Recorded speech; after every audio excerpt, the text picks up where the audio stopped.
안녕하십니까? 4월 6일 화요일 말씀 묵상 함께 시작하겠습니다. 오늘 본문은 사도행전 21장 17절에서부터 26절까지 말씀인데요. 다시 한번 사도행전이 새로운 국면으로 전환되는 모습을 볼 수 있습니다.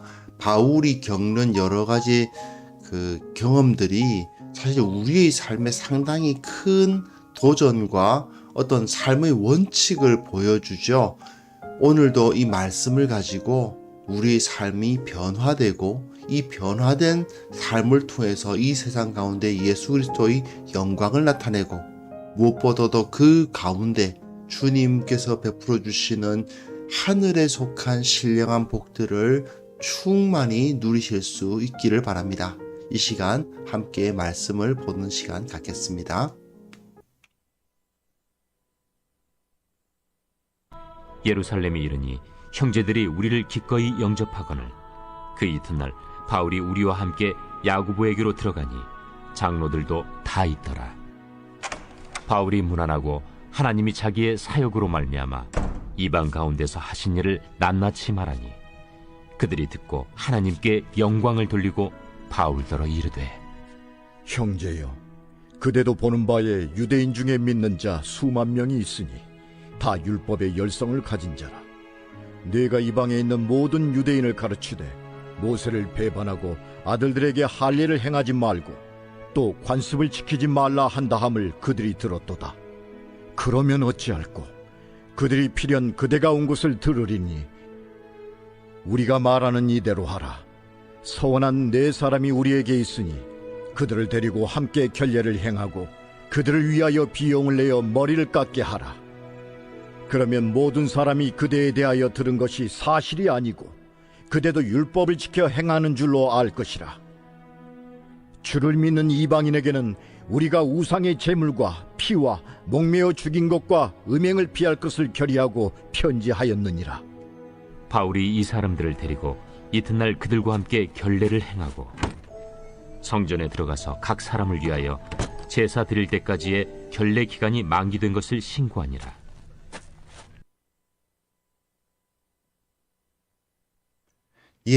이제 바울이 예루살렘으로 들어가는 것을 볼 수 있습니다. 예루살렘 안에 들어가서 어떤 일이 벌어졌는가를 보여주는데 예루살렘에서 소요가 일어나죠.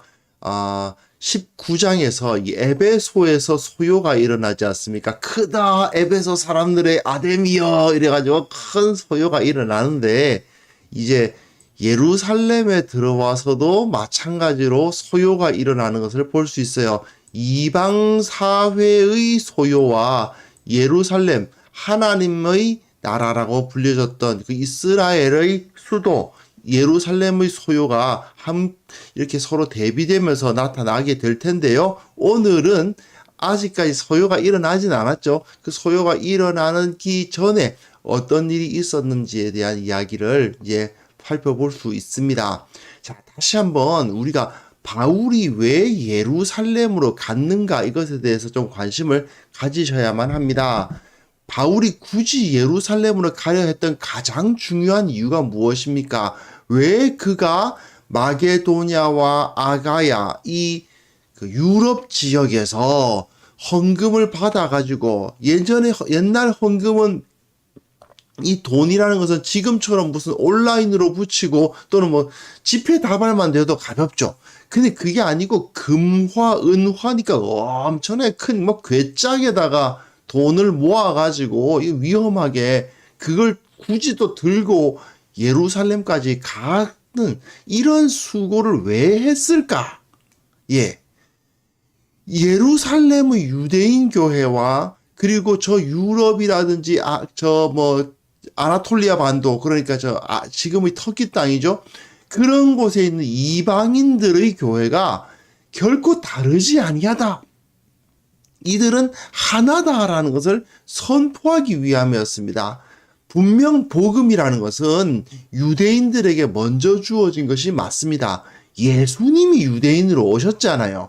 예수님이 할례를 받으시고 율법에 순종하셨습니다.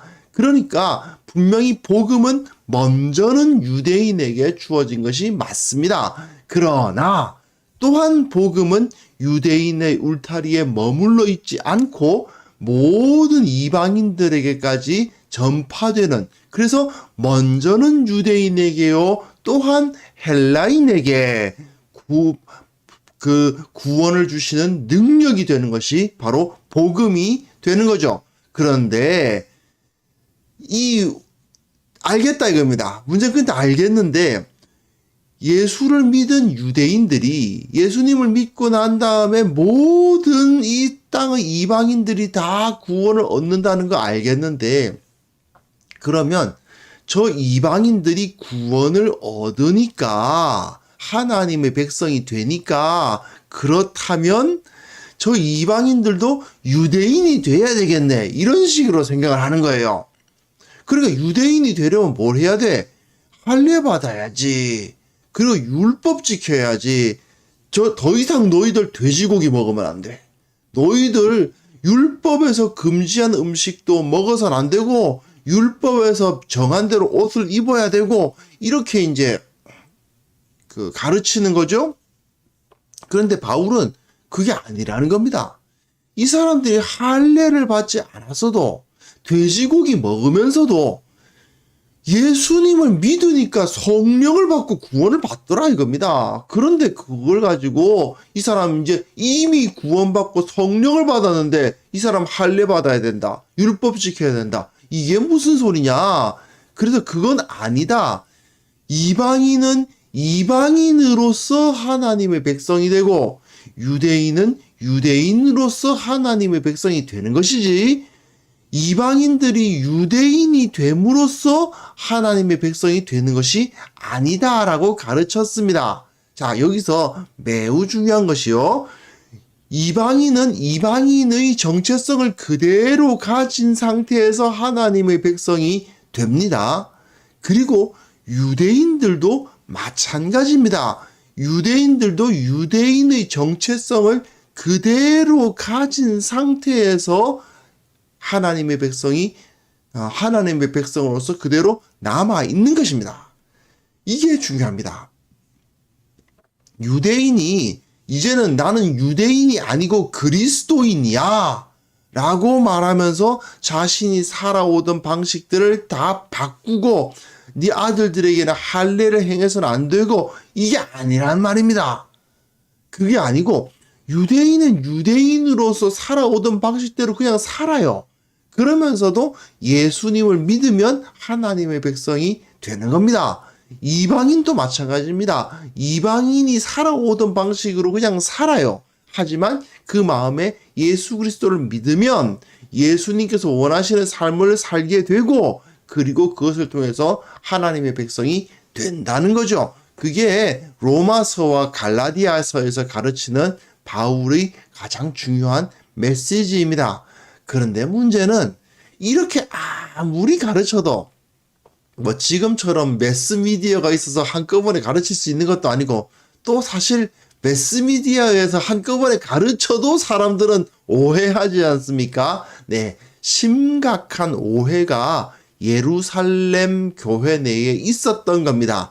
그 오해에 대해서 바울이 그것을 바로잡기 위해서, 사실 이 예루살렘 교회와 이방인 교회가 서로 다르다, 우리 한 몸이 아니다, 저들은 이방인이고 우리는 유대인이다라는 식의 오해를 불식시키기 위해서 이 사람이 마게도냐와 아가야에서 헌금을 받아서 정말 고생하면서 그 헌금을 예루살렘 교회에 전달하고 있는데, 그래도 오해가 깨지지 않는다면 이것까지도 하겠다라는 모습을 볼 수 있어요. 그럼 자, 본문 한번 보겠습니다.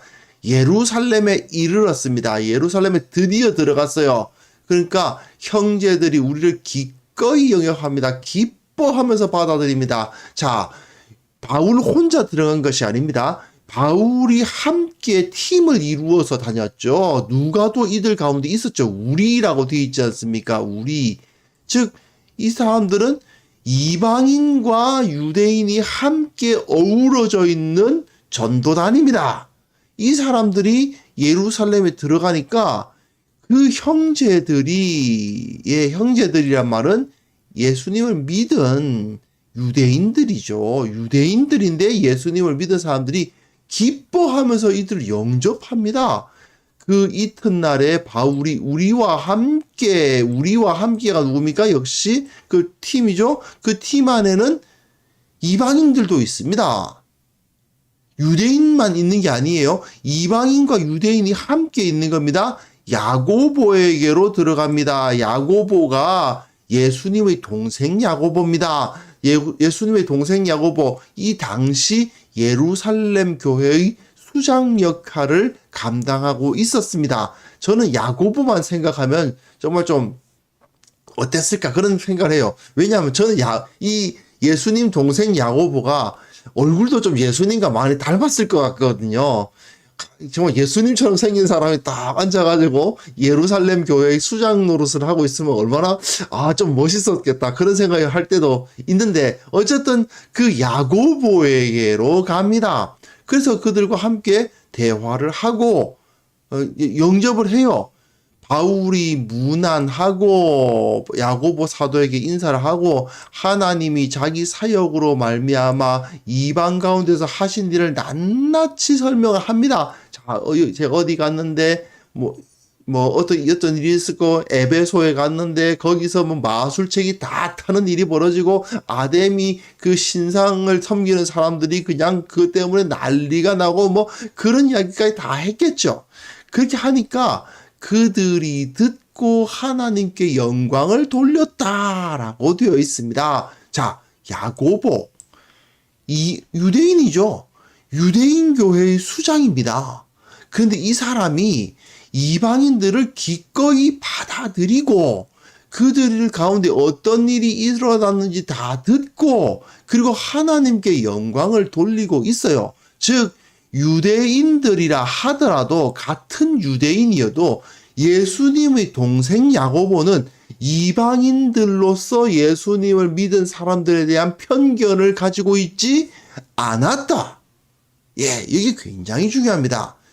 진짜 주님을 닮았던 그 리더들은, 교회의 리더들은 이방인 성도들에 대해서 어떤 그 편견이라든지 잘못된 오해를 갖고 있지 않았다라는 사실이 여기서 잘 드러납니다. 야고보와 사도들은 바울을 환영했고 그를 축복했고 그를 기뻐했어요. 이방인들 가운데 복음이 증거되는 그 상황을 보면서 하나님께 찬양했어요. 이것이 매우 우리들에게 중요한 사실로 다가옵니다. 결코 예루살렘의 유대인 교회는 적어도 하나님의 진리를 온전히 알고 있었던 야고보나 베드로와 같은 사도들은 결코 이방인 교회에 대해서 나쁜 생각이라든지 좀 이렇게 편견이라든지 이런 것을 전혀 갖고 있지 않았다라는 것을 알려줍니다. 그런데 문제는 그렇게 하나님께 영광을 돌리고 난 다음에 바울에게 말하는데, 형제여, 그대도 보는 바에 유대인 중에 믿는 자 수만 명이 있다. 수만 명의 유대인들이 있는데 그들이 다 어떤 사람들이냐? 율법의 열성을 가진 사람들이다. 예수님을 믿으면 율법을 꼭 지켜야 되는 것은 아니지만, 이건 어디까지나, 이 사람들 어디까지나 유대인입니다. 유대인은 유대인으로서의 삶을 살아가는 겁니다. 유대인은 할례 받고요, 율법도 지켜가면서 살아갑니다.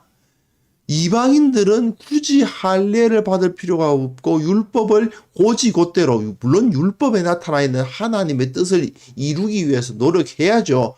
그런데 여기서 그런 뜻이 아니고 율법에 나와 있는 뭐 먹으면 안 되고 옷에 무슨 깃을 달아야 되고 무슨 절기를 지키고 어떤 절기를 지키고 그런 것들 있지 않습니까? 그런 것들은 하지 않아도 됩니다. 그런데 유대인이니까 이 유대인들은 율법의 열성을 가진 사람들입니다. 그리고 유대인이 율법의 열성을 가진 것은 잘못된 것이 아닙니다. 그런데 네가 이방에 있는 모든 유대인을 가르치되 모세를 배반하고 아들들에게 할례를 행하지 말고 관습을 지키지 말라 한다 함을 그들이 들었도다. 바울을 오해하고 있었다는 겁니다. 바울은 이방인들에게 여러분들이 할례를 받을 필요가 없습니다. 율법을 지킬 필요가 없습니다. 예수 그리스도의 이름을 믿는 자는 모두 다 구원을 얻습니다라고 가르쳤지, 더 이상 유대인은 유대인이어서는 안 된다라고 가르치지 않았다는 거죠.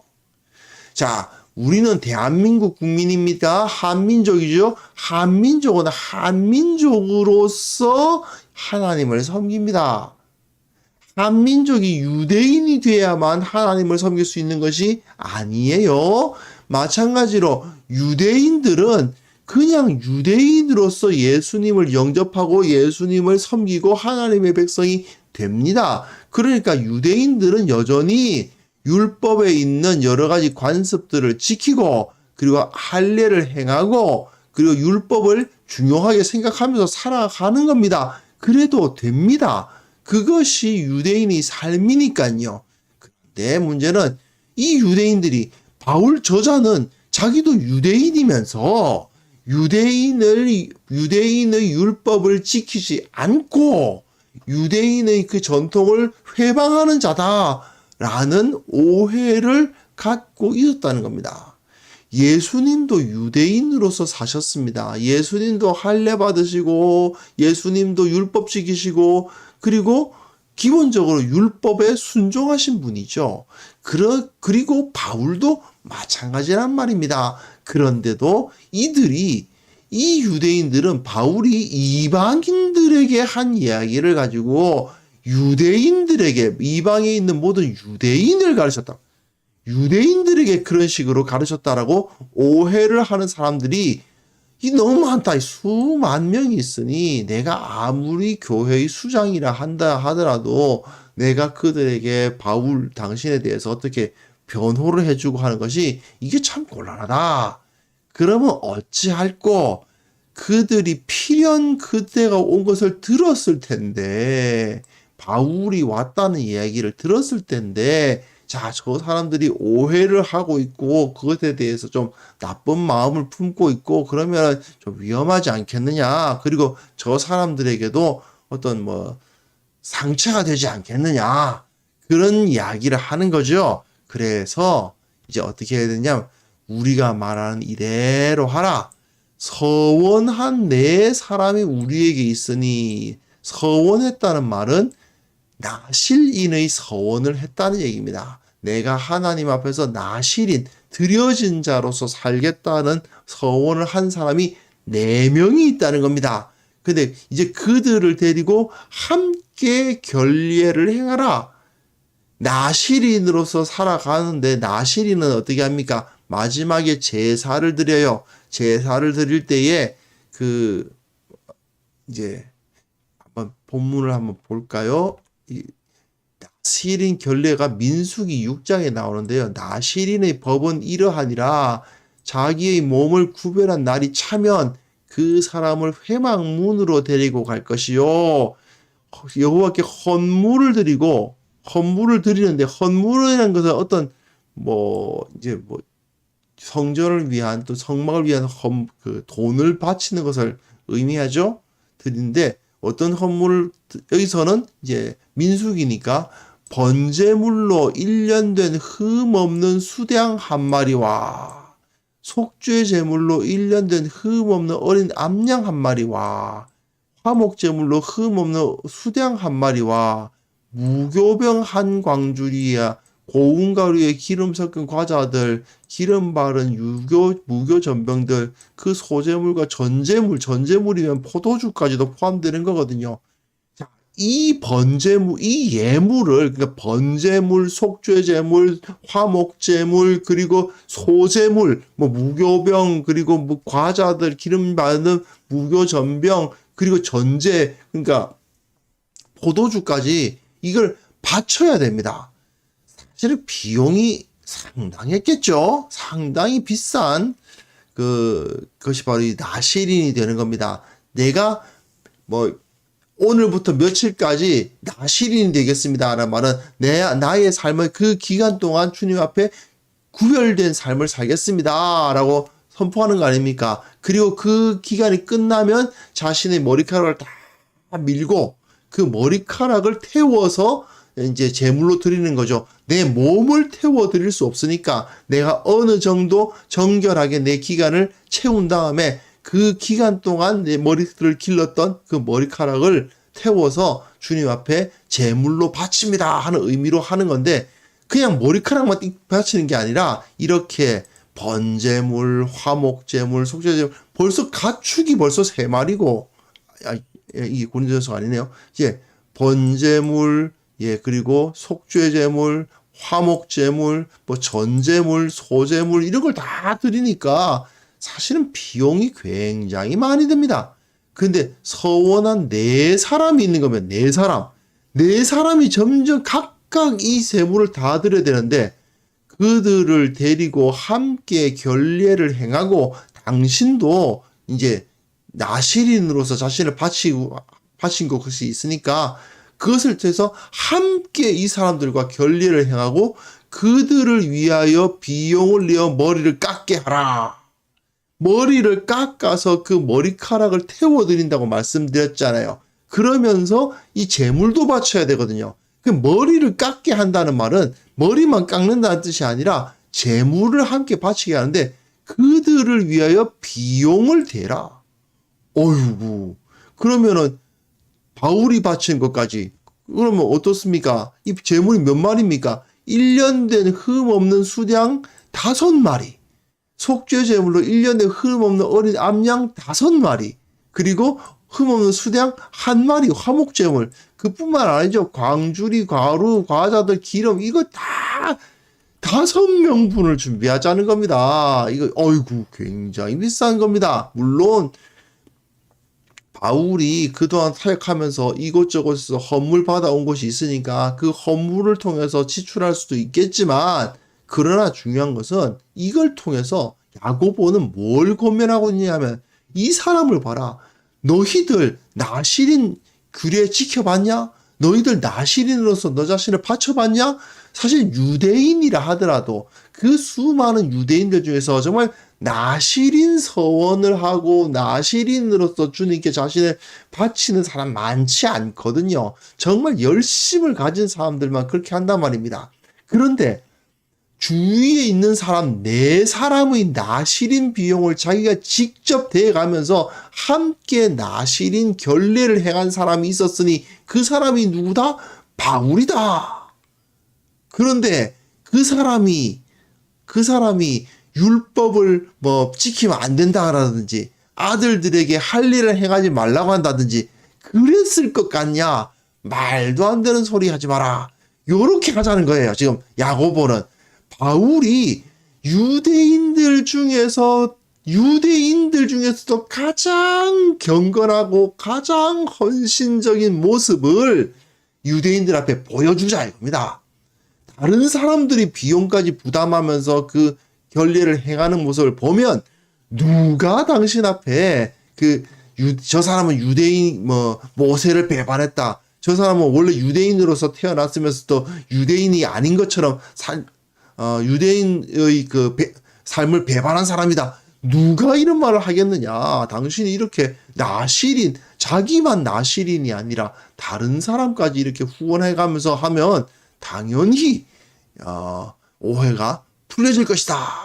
그렇게 얘기하고, 그러면서도 주를 믿는 이방인에게는 우리가 우상의 제물과 피와 목매어 죽인 것과 음행을 피할 것을 결의하고 편지하였느니라. 야고보는 이 정도면 된다는 거죠.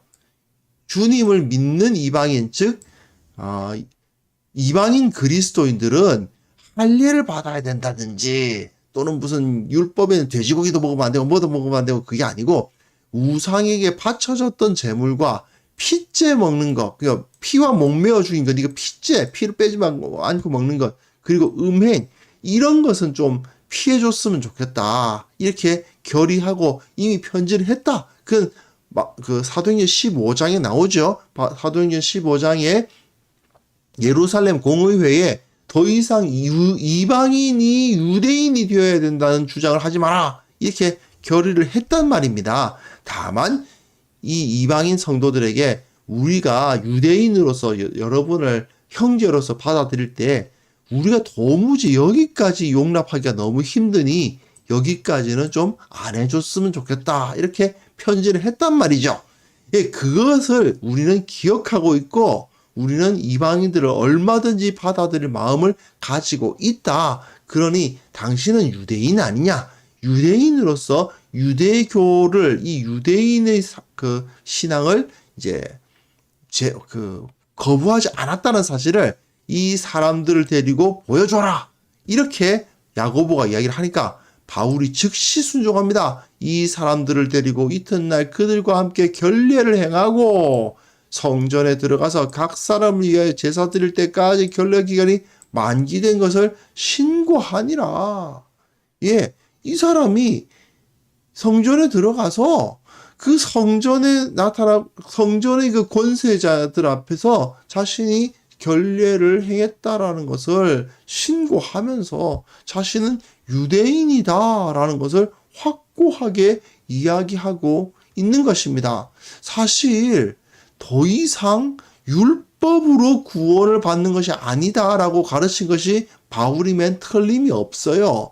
그럼에도 불구하고 바울은요, 유대인으로서의 정체성을 버린 적이 없고 유대인으로서 그들 앞에서 그 정결례를 그대로 행하고 있습니다. 자, 이게 고린도전서에 보면 내가 모든 사람에게서 자유로우나 스스로 모든 사람에게 종이 되었다라는 표현을 쓰면서 더 많은 사람을 얻고자 함이라, 그런 말을 하고 있죠. 고린도전서 9장입니다.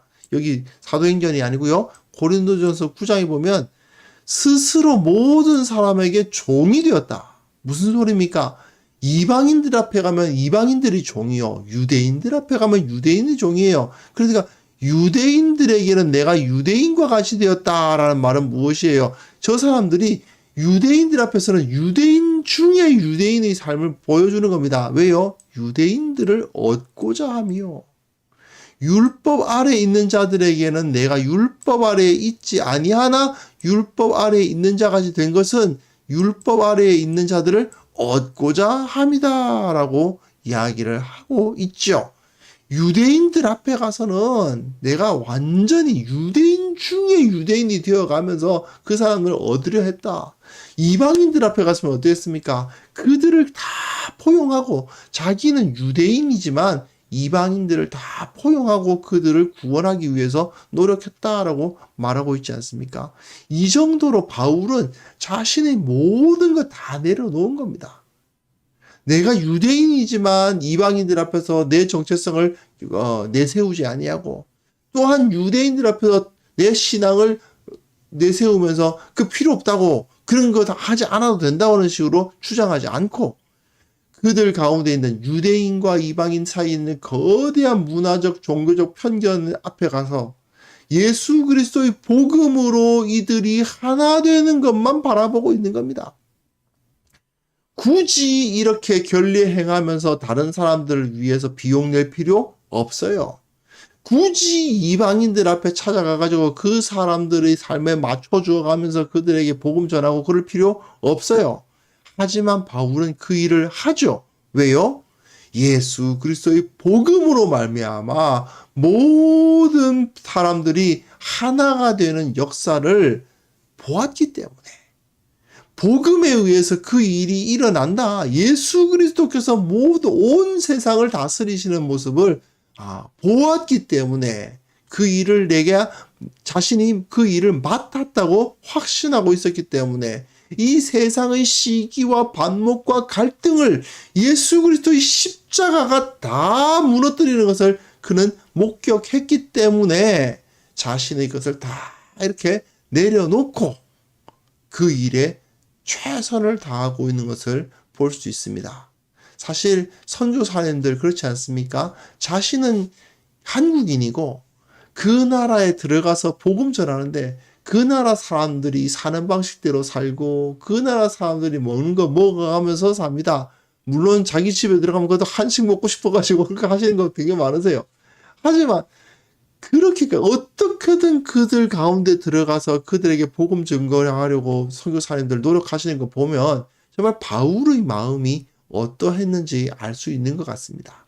우리들도 결국 이 세상에 있는 시기와 반목과 갈등, 이것을 복음의 능력으로 제거하고 극복하라는 사명을 우리가 받은 겁니다. 모든 그리스도인들은 각 사람을 존중하고 각 사람을 포용하되 그들에게 예수 그리스도를 전함으로 말미암아 그리스도의 복음으로 모든 사람이 하나 되게 하는, 화목하게 하는 사명을 감당해야 합니다. 이것이 우리들에게 맡겨진 사명, 우리의 삶의 중요한 역할이라는 것을 우리가 기억해야 됩니다. 근데 이 일을 하려면요, 바울처럼 가끔은 손해봐야 되고 가끔은 양보해야 됩니다. 가끔은 내가 받아들여 줘야 되고 내가 포용해 줘야 돼요. 그 사명을 우리가 감당하도록 부르심을 입었습니다. 오늘 이 시간 함께 기도하실 때에 내가 좀 참으면, 내가 좀 내 것 내려놓으면 저들과 함께하고 저들과 마음을 나눌 수 있을 텐데 하는 그런 마음 가지는 대상이 있다면 이 시간 그들에게 나의 모든 것 내려놓고 그들을 포용하게 하여 주옵소서. 교회가 각 사람의 서로 다름에도 불구하고 그 교회가 그들을 모두 하나로 묶어서 어우러지는 역사를 나타내게 하여 주옵소서. 함께 기도하는 시간 가졌으면 합니다. 기도합시다.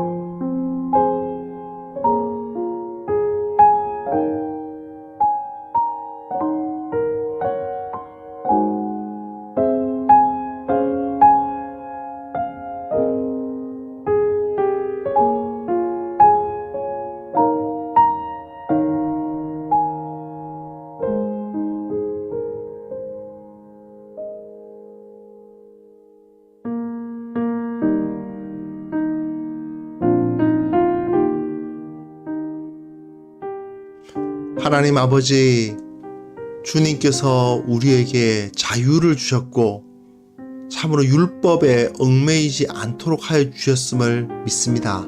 그러나 그 자유를 내 마음대로 사용하는 것이 아니라 교회를 섬기는 데 사용하고 하나님 나라를 위해 헌신하는 데 사용하며 내 주장, 내 것, 내 위치를 내세우는 것이 아니라 형제를 위해서 양보하고 형제를 위해서 섬기는 자가 될 수 있도록 도와주옵소서.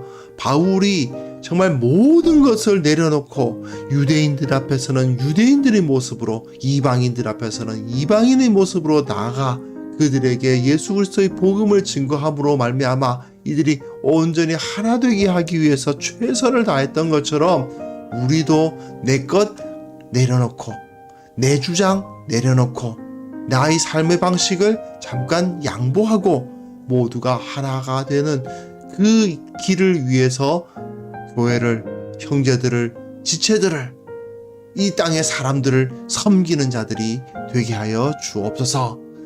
교회 내에서 성도들이 서로 다름을 인정하는 모습이 나타나야 되겠습니다.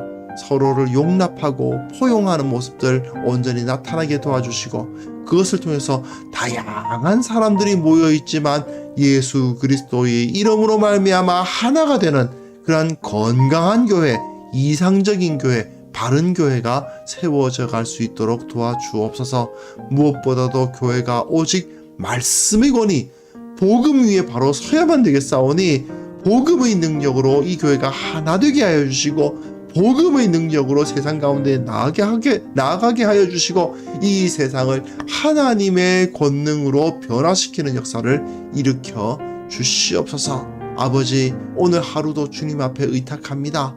주님께서 주시는 능력으로 승리할 수 있도록 도와주시고 한순간 한순간 기뻐하게 하여 주시고 늘 감사의 제목들이 넘쳐나게 하여 주시며 모든 일이 주님 앞에 찬송의 제목이 되는 하루를 살아갈 수 있도록 주께서 은혜 베풀어 주옵소서. 주께서 함께하여 주실 것을 믿사오며 주께서 지키시고 공급하여 주실 것을 또한 확신하오며 예수 그리스도의 이름으로 기도합니다. 아멘.